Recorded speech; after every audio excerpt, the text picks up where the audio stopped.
Joining me right now is Arkansas Senator Tom Cotton. He sits on the Senate Judiciary and Armed Services Committees. And Senator, it's good to see you this morning. Good morning to you. Thank you, Maria. Good to be on with you. Are you expecting Russia to invade Ukraine? Well, Maria, Vladimir Putin has certainly set the conditions to invade. This is the most dangerous time in Eastern Europe in years, maybe decades, to have a major war between two nation states. I think we should take a step back, though, and ask ourselves how we got here and why it matters. Vladimir Putin has said that he can't tolerate Ukraine joining NATO. That's a pretext. There's no plan for Ukraine to join NATO, or that he can't accept large numbers of American combat troops in Ukraine. That's a pretext as well. We've never had large numbers of combat troops there, only a few trainers from time to time. What he really wants is to reassemble the greater Soviet Russia empire that he thinks it was a geopolitical catastrophe when it collapsed in the 1990s. And he wants to have a non-democratic buffer zone. So the Russian people can't look to places like Ukraine or Georgia and say, if democracy works in those countries, why shouldn't it work in ours? That's what Vladimir Putin has always wanted, though. So why is it that now he's put more than 100,000 troops on our border? And there, I think President Biden bears a lot of the blame. For a year, he's been appeasing Vladimir Putin. He gave him a very one-sided nuclear arms control treaty the very first month of his presidency. He removed sanctions from the Nord Stream 2 gas pipeline from Russia to Germany, which his own party opposed. He really did nothing about the colonial pipeline hack. And then, of course, in August, Vladimir Putin, like the rest of the world, saw Joe Biden's debacle in Afghanistan. So that's why Vladimir Putin thinks the timing is right here, and why this matters for the American people. It is very dangerous when you allow our adversaries like Russia and China and Iran to try to upend the status quo, and all we do is have strongly worded speeches or some mealy-mouthed sanctions. So if Vladimir Putin can get away with this in Ukraine, what does that say to Xi Jinping about what he can do in Taiwan? Or what he can do to threaten our military positions in the Western Pacific, what he can do to continue to cheat on trade deals, to take jobs and wealth away from this country. That's why the American people care about what happens in Eastern Europe, is because it emboldens and encourages our adversaries everywhere if we simply look the other way when Vladimir Putin might invade Ukraine. Yeah, I want to get to China and the Taiwan potential in a moment, but let me stay on Eastern Europe for a moment, because not sanctioning the Nord Stream 2 pipeline basically gave Europe this dependability on Russia. I mean, Germany now needs that gas from Russia. Will Germany stand in the way of stopping Russia from invading Ukraine? I'm afraid they might, Maria. This week, Germany has not only refused to provide Ukraine with anti-armor and anti-aircraft weapons, they're actually blocking other NATO countries from providing those weapons to Ukraine. This is in part because Germany is now so dependent on Russian gas. Look, Germany made extremely poor policy choices about energy over the last decade, shutting down all of its nuclear power plants, for instance. That made them even more dependent than they already were on Russian gas. Now, with the Nord Stream 2 pipeline going through the Baltic Sea, you're in a situation where Germany has secured its energy supply without taking into account the consequences that'll have on countries not only like Ukraine, but NATO allies like Poland.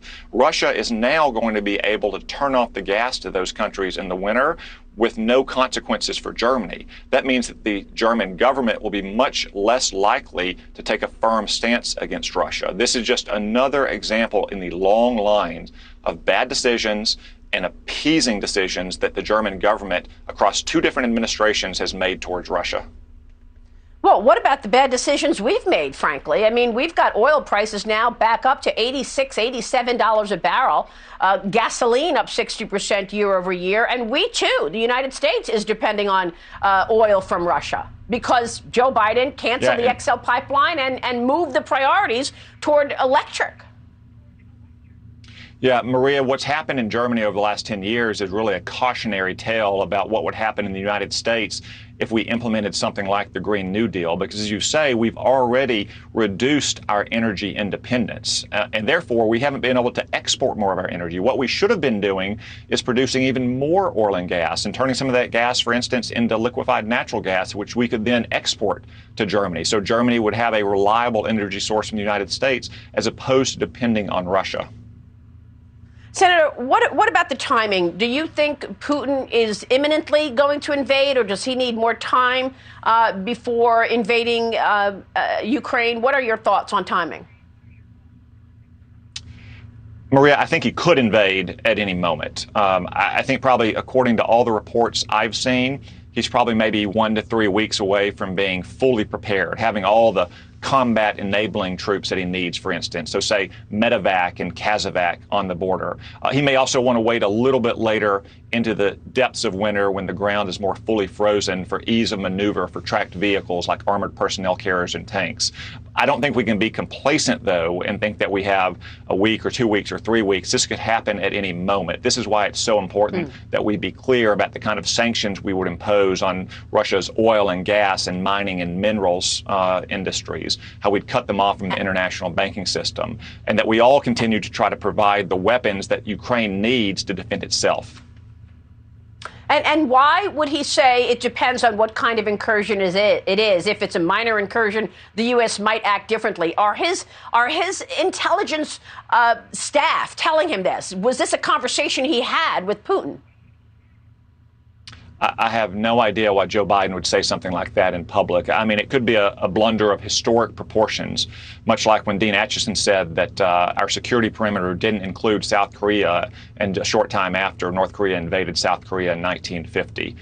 There's a reason why Joe Biden went out and cleaned that up the next day, why so many of his underlings tried to clean it up over the next 24 hours. But unfortunately, Vladimir Putin saw what the rest of the world saw. When Joe Biden was speaking off the cuff, spontaneously, he said that a minor incursion might divide NATO and might make a response harder.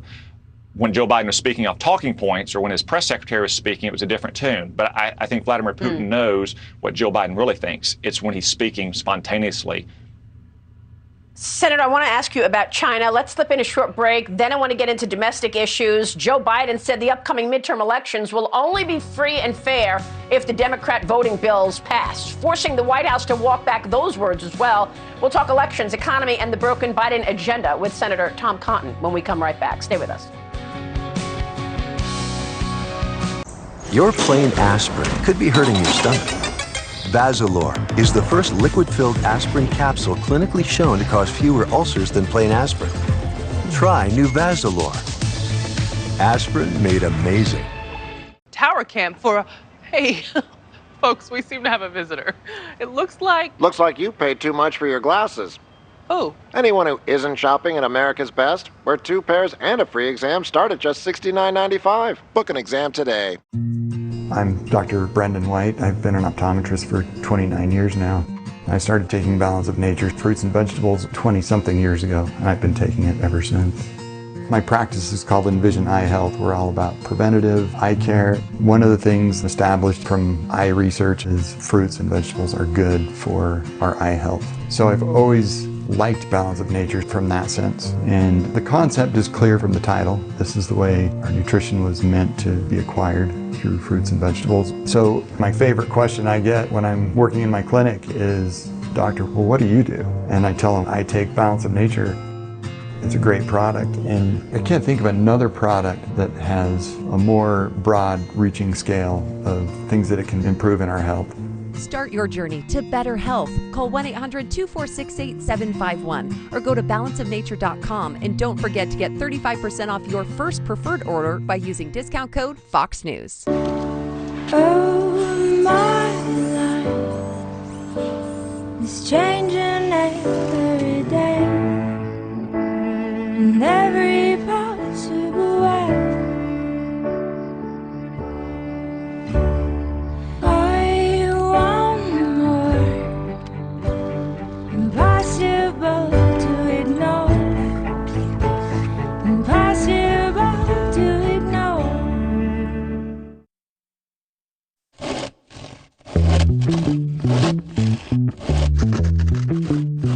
It can be easy to steal your identity.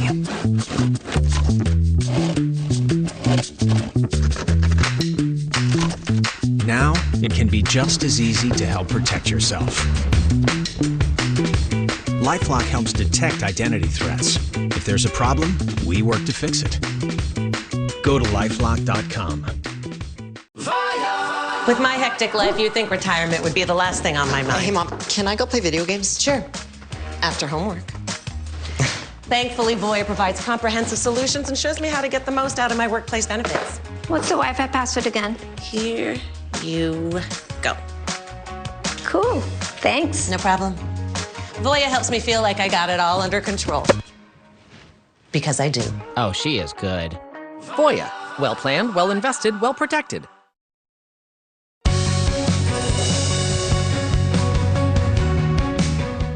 Do you still believe the upcoming election will be fairly conducted and its results will be legitimate? Well, it all depends on whether or not we're able to make the case to the American people that some of this is being set up to try to alter the outcome of the election. I think it easily can be illegitimate. President Biden questioning the legitimacy of the upcoming midterm elections. According to Rasmussen's daily presidential tracking poll, Biden's approval rating tumbled to a new record low of 20% following that solo press conference this week. Just the second press conference of his administration. I am back with Arkansas Senator Tom Cotton. And Senator, so now I guess it's okay to question the legitimacy of an election. Now we can. Yeah, Maria, I think you and I are both old enough that we can remember when you questioned very risky, dangerous practices that were put in place in 2020, that it was an insurrection and endangering democracy. What Joe Biden is complaining, though, is not about restrictions on the right to vote. States have not restricted the right to vote. They've made it easier to vote in many cases, but just harder to cheat. He is simply trying to cover up for what I think is going to be a disastrous election for his party because of his failed policies and rising inflation, rising crime, and a chaotic southern border. He's trying to find excuses in advance for why they're about to be beaten very badly at the polls in November. Will they be able to get their voting bills through at this point, or is that dead? And what about the rest of the agenda? Are they going to come back and try to get through some kind of a massive spending plan at some point in the next couple of months? No, Maria, they're not going to pass these election takeover bills. We were able to defeat them last week with all 50 Republicans united and Kyrsten Sinema and Joe Manchin standing up to the radicals in their own party, even though they sponsor the bills, refusing to break the rules of the Senate, to change the rules of the Senate. So I suspect they will come back to their massive $5 trillion spending bill. Joe Manchin said he couldn't support it in its current form last month. But I think they're going to try to take another run at hundreds of billions of dollars of spending on climate change and green energy. And as we discussed earlier, that could have devastating effects not only for jobs and prosperity in our country, but also for our energy independence. And also, it's going to have very negative effects on inflation, which is where they should be focusing. I mean, the Biden administration is suffering right now in part because they're not focusing on Americans' priorities, like getting inflation under control or getting shelves restocked, stopping the crime that we see in so many cities, and getting our southern border under control. That's where Congress should be focusing. Yeah, and I spoke with one CEO yesterday who told me that the chip shortage got worse at the end of last year, and we are going to have a very tough year in terms of the supply shortage and the disruptions that we're seeing. There are some people now expecting a recession because of all of these issues. I know that the Biden administration is trying to push through new nominees, and he is nominating Sarah Bloom Raskin as the head overseer of banks, and he's making climate change. She wants to make climate change a key priority for banking. Will she get through, do you think?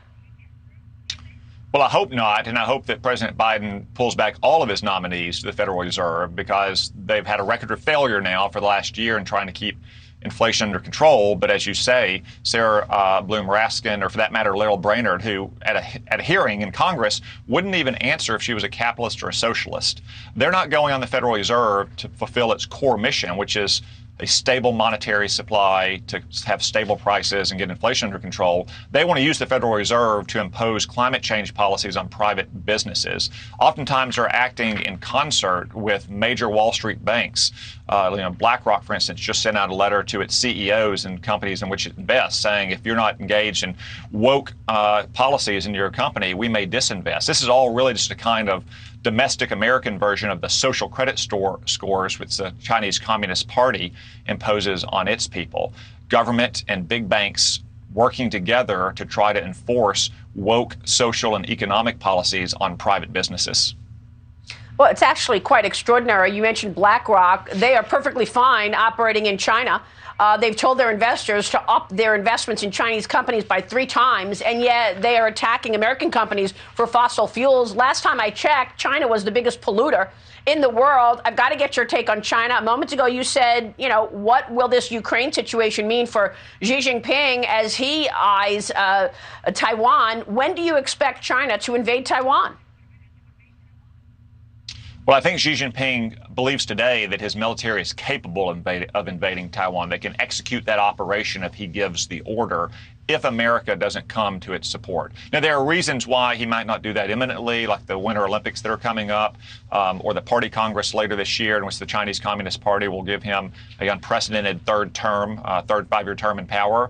But after that, I think when the geopolitical conditions are right, maybe when the light and weather data is suitable in the Taiwan Strait, especially if Vladimir Putin pulls off an invasion of Ukraine, you could see Xi Jinping go for the jugular in Taiwan. That's why it's so important that we stand by our commitments around the world and that we be especially clear that we will come to Taiwan's support to defend its democracy and its autonomy. And real quick before you go, Senator, you were among the few who wanted a total boycott, not just a diplomatic boycott of the Beijing Olympics. We're about to talk with Ennis Freedom coming up. Do you worry that our athletes are going to be under a pressure in any way? Gordon Chang said that the CCP is going to try to get their DNA. What are our athletes about to face? Yeah, very much so, Maria. Last summer, I asked the Biden administration their plan to protect our athletes and coaches and staff from things like DNA harvesting under the guise of coronavirus testing, for instance, or around-the-clock electronic surveillance, or just outright arbitrary detention and hostage taking. The Biden administration had no answer for that, so a couple months ago I called for a complete and total boycott. As these Olympics approach, my fears are growing. China is requiring all persons coming to the country for the Olympics to download an app on their phone, which has all kinds of back doors to it. They recently arbitrarily arrested and detained one of their own most famous tennis players. If they'll do that to one of their own tennis players, what do you think they'll do to an American athlete, especially if that American athlete speaks up on behalf of, say, Tibetans or Hong Kongers or Taiwan? I think it's very dangerous to send our athletes and coaches there. These Olympics should be postponed anyway because of the coronavirus raging across China. That happened in Tokyo Olympics. It's a much, much smaller set of Olympics. These can be rebid and conducted a year from now. Wow, what incredible story playing out here. Senator, it's great to catch up with you. Thanks so much for joining me this morning. We so appreciate it. Thank you, Maria.